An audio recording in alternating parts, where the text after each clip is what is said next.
Misturar família com governo funciona? Em quem que a população votou? No Bolsonaro ou na família dele? Então, assim, eu sou do mundo intelectual, então qualquer um que vier me dizer que não é verdade é mentiroso. Todo mundo que é do mundo intelectual sabe disso. Qual que é a posição do general Hamilton Mourão no governo? Você não acha que ele está com poder demais? Até onde ele vai? É um papel que pode ser positivo ou negativo para a administração Bolsonaro. O que você achou do projeto de reforma da Previdência? Olhando as crises, as confusões e as fragilidades, você acha que o Jair Bolsonaro vai conseguir se sustentar no governo? Ou vamos ter o general Mourão no comando do Brasil em breve?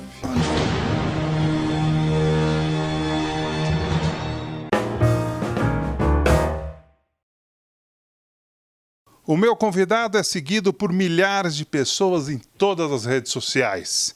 Vende muito livro em todo o Brasil. Suas palestras sempre lotadas. Suas aulas concorridíssimas. O meu entrevistado é filósofo, ensaísta, colunista da Folha de São Paulo, comentarista da TV Cultura, professor da FAAP, da PUC e escritor de mais de 15 livros. E olha o que ele acabou de lançar aqui. Tem 2 livros aqui na minha mão, um Espiritualidade para Corajosos, esse que está aqui na minha mão, pela editora Planeta, A Busca de Sentido no Mundo de Hoje, e o fresquíssimo, novidade, exclusivo, lançamento... É tão fresco que nem eu tinha visto o livro. É o Filosofia do Cotidiano, um pequeno tratado sobre questões menores pela editora Contexto, fresquíssimo aqui na minha mão. Professor Luiz Felipe Pondé, seja bem-vindo mais uma vez ao programa de entrevistas Ping Pong com Bonfá. Eu que agradeço, é sempre um prazer, Bonfá. A conversa é boa aqui. Falar um pouquinho do governo Bolsonaro? Vamos. Pondé, misturar família com governo funciona? Em quem que a população votou? No Bolsonaro ou na família dele? Isso é um erro que o Bolsonaro está fazendo assim, crasso, né? A população votou no Bolsonaro. E mesmo que não votou no Bolsonaro, tem o Bolsonaro como presidente. E essa história de ficar deixando os filhos se meterem é péssimo. Isso pode destruir o governo Bolsonaro. Ele se engana se acha que não pode destruir. Pode destruir. Muita fofocada, muito vazamento, muito diz que me diz que as mídias sociais que o elegeram podem derrotá-lo. Então, assim, qualquer pessoa que seja minimamente letrada, mesmo que o clã Bolsonaro tenha uma imagem, assim, uma certa imagem anti-intelectualista, e ainda que muitos intelectuais prestem um desserviço, sendo excessivamente ideológicos à esquerda, o que é verdade, que o Bolsonaro fala e é verdade. Tá? Então, assim, eu sou do mundo intelectual, então qualquer um que vier me dizer que não é verdade é mentiroso. Todo mundo que é do mundo intelectual sabe disso. Então, assim, me parece que a ideia de que você pode misturar a família com negócios já é ruim. Quem já passou por inventário sabe disso, certo? É verdade. Quem tem patrimônio sabe disso. Quem tem empresa sabe disso. Agora, imagine a presidência da República. E, além do mais, a família Bolsonaro não é família real. Eu, se votei ou não no Bolsonaro, ou votei nulo, ou votei no Haddad, independente de quem eu votei, eu, como cidadão da democracia da República, não quero saber do presidente da República ficar dando ouvido aos filhos, porque são filhos. Onde já se viu isso? Né? Isso é antirrepublicano, antidemocrático, e isso é, inclusive, do ponto de vista estratégico e institucional da sobrevivência do governo, um equívoco assim, cavalar. Sem querer falar mal dos cavalos. Cavalar. E eu acho muito importante que aqueles que estão ao redor do Bolsonaro, digamos assim, do seu escalão próximo, e também os militares que estão próximo dele, e os políticos e ministros que estão aconselhando ele no mesmo sentido, não pode misturar, ele tem que tirar os filhos do circuito, tirar e pronto. Não levar mais em conta os filhos não serem mais porta-vozes do que ele fala. Zero, é como se não existisse. Quando for comer churrasco no final de semana, se encontra com os filhos. Mas do ponto de vista da... E aí tem um problema, Bonfá, que as mídias sociais tornam tudo público. Então os filhos falam demais. E eles falam demais e isso cria ondas e cria instabilidade. Péssimo. E está vazando tudo, né? Péssimo. Hoje tudo vaza, né? Qual que é a posição do general Hamilton Mourão no governo? Ele é vice-presidente, que alguns acham que é a posição de decoração.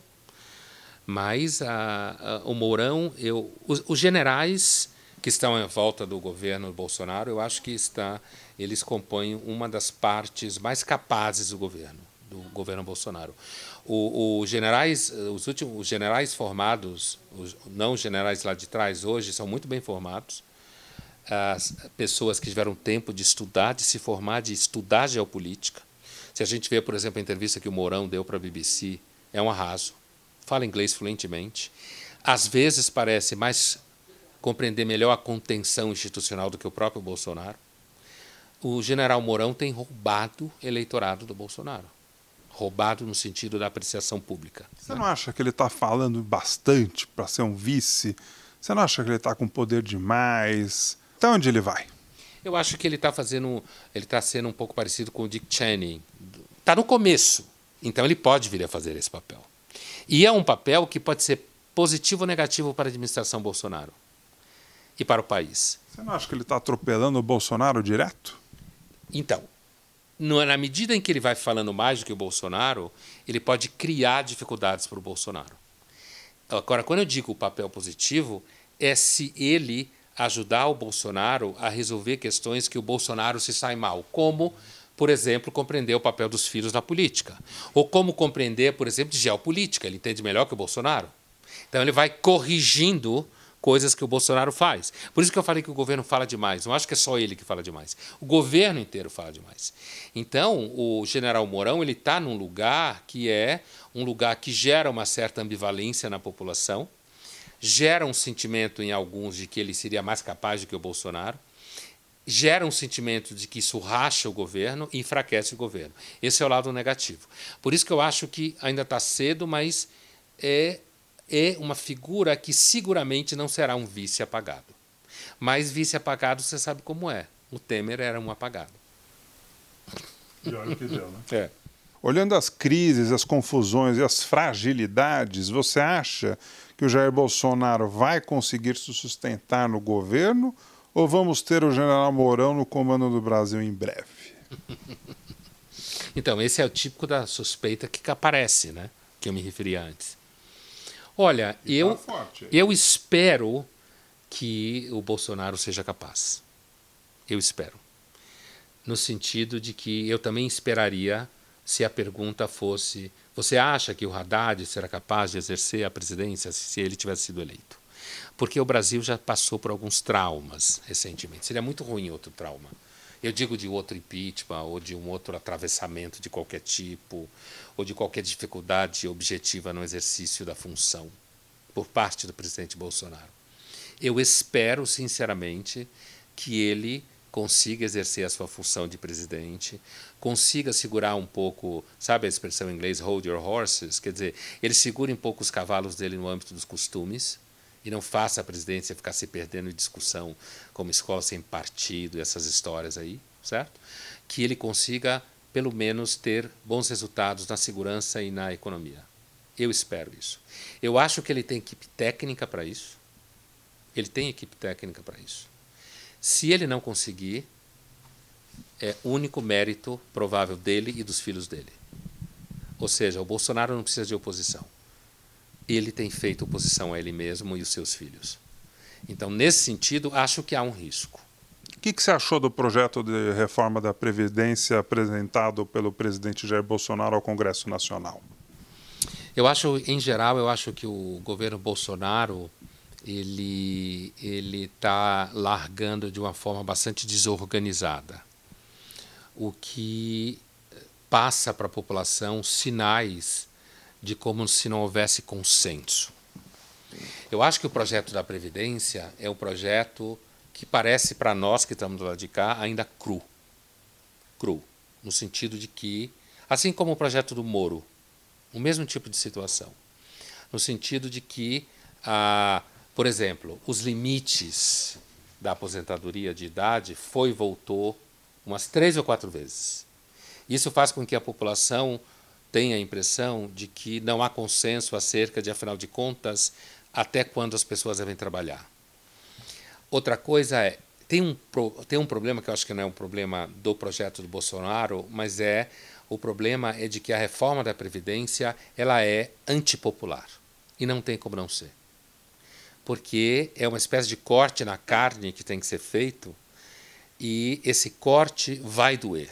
Não tem como não doer. Está intimamente associado ao problema das leis trabalhistas, inclusive, que também é um problema que já vem do Temer e que tem que ser tratado no governo Bolsonaro. Uma coisa que eu acho especificamente interessante do projeto que está sendo apresentado da Previdência pela administração Bolsonaro é a ideia de que você comece... Porque você tem um problema hoje que você tem jovens hoje pagando a aposentadoria de quem já está aposentado. E isso você tem um problema demográfico que a população jovem está caindo. E você não vai ter jovem para pagar a conta de quem está aposentado. Então, primeiro a ideia de estimular que pessoas façam previdências privadas, que isso é fundamental, a chamada previdência complementar. Porque criar a consciência na população de que quem tem condição não pode fazer um projeto de vida, de viver por conta da previdência do governo. Porque não vai ter dinheiro para isso.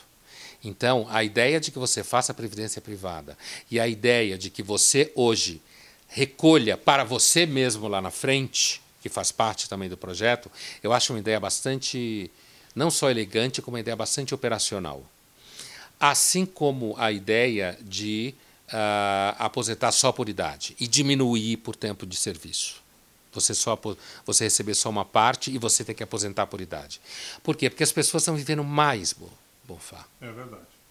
E na medida que as pessoas estão vivendo mais, não há por que elas pararem de trabalhar antes. Porque contribuíram durante um certo número de anos. É isso que eu digo que é antipopular. Não é simpático. Eu também não acho simpático. Para mim, como alguém que pode aposentar por tempo de serviço. Mas quando você pensa no ponto de vista da gestão, a Previdência é um problema universal, não é só brasileiro. Né? É claro que uma outra coisa importante também é procurar equalizar setor público e privado. Isso também é muito bom do projeto. Equalizar, porque a gente sabe que, às vezes, o setor privado paga a conta. E você tem funcionários públicos por aí que têm aposentadorias maravilhosas. E você equalizar isso me parece muito importante e que é bom no projeto. Né? Público e privado. A gente paga a conta do público, muitas vezes. Né? E a gente sabe que tem aí funcionários públicos que são verdadeiros, não estou dizendo que não são importantes na sua função, mas que ganham uma aposentadoria e um salário e privilégios gigantescos. Então, acho que, apesar de parecer cru, no sentido de que precisa acertar aqui e ali, acho que um problema do governo Bolsonaro é que ele fala demais. Não ele, Bolsonaro, necessariamente. O governo, às vezes, fala demais. Você está gostando da minha entrevista com o Pondé? Não acabou! O que é espiritualidade para você? É preciso ter coragem para manter uma vida espiritual? Então, a espiritualidade está sempre associada a uma espécie de peregrinação interior. Quais são as respostas que você já encontrou e quais são as suas perguntas que ainda estão sem respostas? Eu, pessoalmente, teria, então, duas formas de responder, Bonfá. Você acredita na esperança? Você cultiva ela?